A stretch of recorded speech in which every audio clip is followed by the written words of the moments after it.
A Ponte do Couto ela tem uma simbologia muito forte aqui no município de Rio Pardo. Ela foi construída logo depois da Revolução Farroupilha.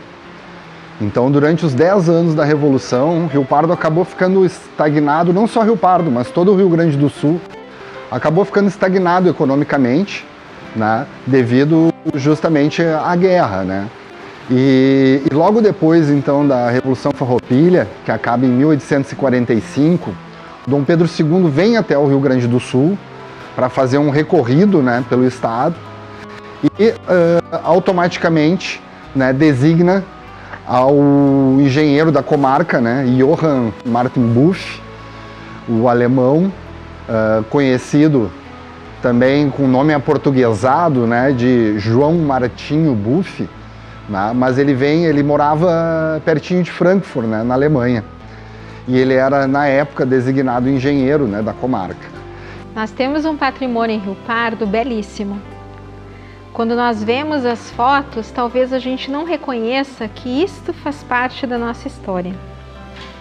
A Ponte do Couto, no distrito que nós temos de Ramis Galvão, ela era uma ponte que foi construída em 1848. O engenheiro foi Johann Martin Buff, o mesmo que projetou o Centro Regional de Cultura e a planta da cidade de Rio Pardo.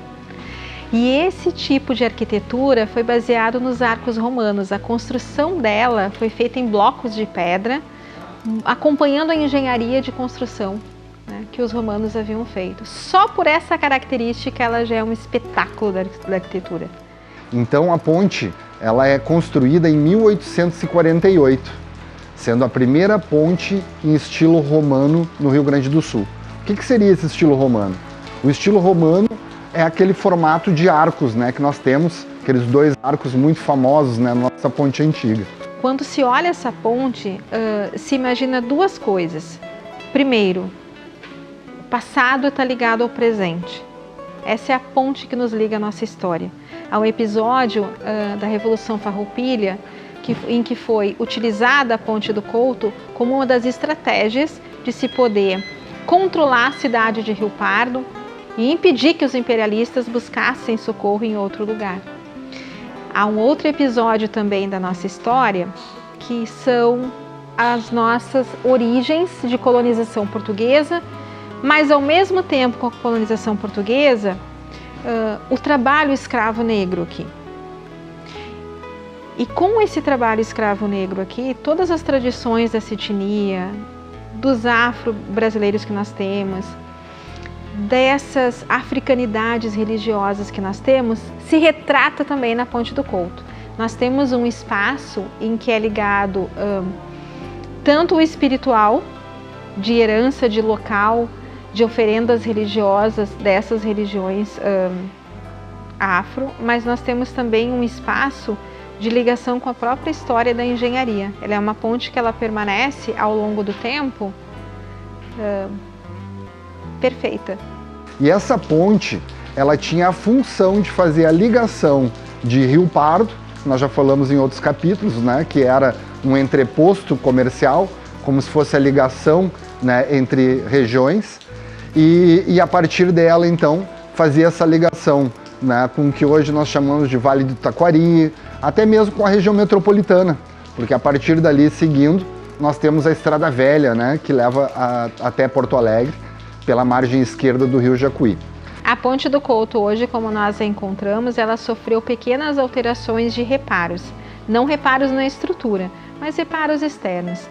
Hoje, aquela estrada ela faz a ligação com o distrito de João Rodrigues e, portanto, ao fazer essa ligação em um trânsito muito pesado, tanto de caminhões, de transporte dos produtos da agricultura familiar que nós temos naquela região, quanto do próprio transporte de ônibus e de mobilidade das pessoas, da ligação do interior com o centro da cidade, acaba deixando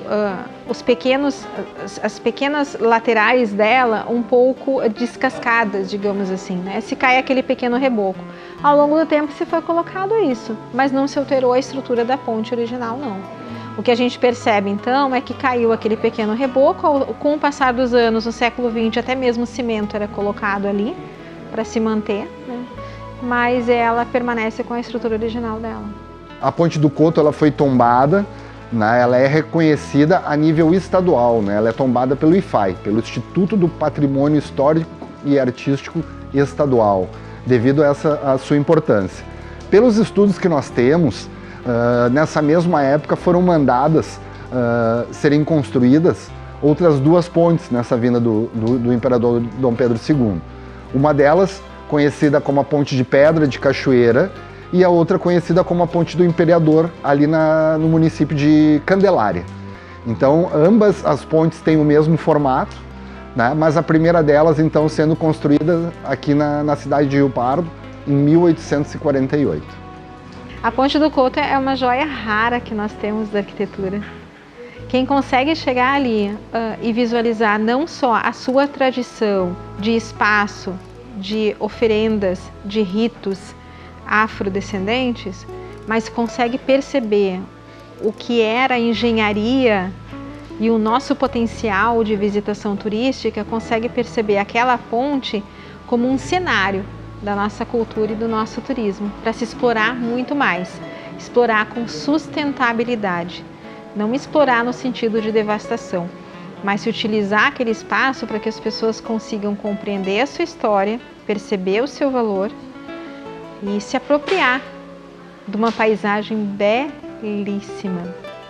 Lenda da Lagoa do Segredo. Em 1836, o célebre corsário Menino Diabo apoderou-se de Rio Pardo, sendo mais tarde derrotado pelas forças do coronel Medeiros no combate da Ponte do Couto.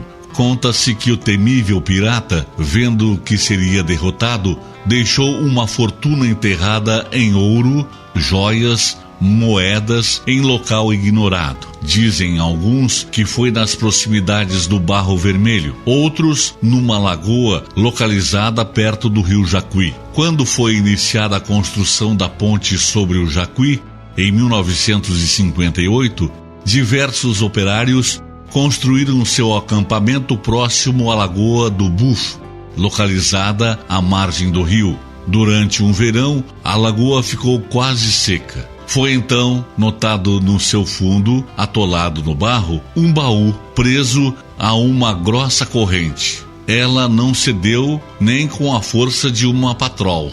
Também não conseguiram secar a lagoa. Esta conserva ainda seu segredo e o tesouro do Menino Diabo, que até hoje não foi encontrado.